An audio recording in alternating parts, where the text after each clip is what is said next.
So నాకు ఎప్పుడు తెలియలేదు దాని గురించి. సో పెళ్లి తర్వాత వ్యవహారం ఏ రకంగా నడిచింది? పెళ్లి తర్వాత కూడా ఎలా అంటే ఒక నార్సిస్ట్ బిహేవియర్ మీకు తెలుసా అండి ఎలా ఉంటుందో.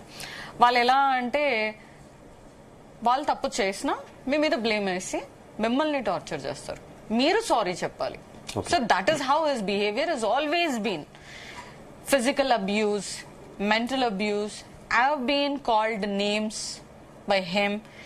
He even use to abuse me. వాళ్ళ మదర్ ముందు కూడా నన్ను అబ్యూజ్ చేసేవాడు. అయినా వాళ్ళ మదర్ అలా చెయ్యకూడదు అని ఎప్పుడు చెప్పింది లేదు, వాడిని ఆపింది కూడా లేదు. వాళ్ళ మదర్కి అన్ని ఇష్యూస్ తెలుసండి, అన్ని విషయాలు తెలుసు.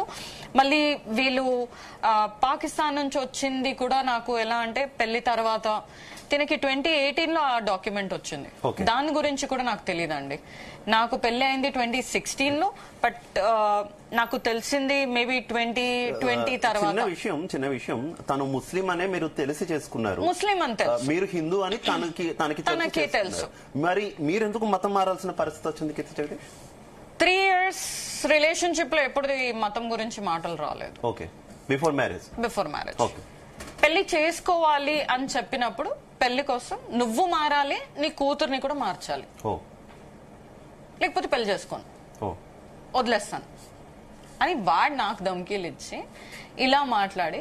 ఇప్పుడు నాకేంటంటే నేను ఆల్రెడీ డివోర్స్ అయిపోయి నా కూతురు నాతో ఉంది, తనకు ఒక ఫ్యామిలీ, ఒక లైఫ్, అ ఫ్యూచర్ ఫాదర్. నేను అలా ఆలోచించాను. I always thought of something good.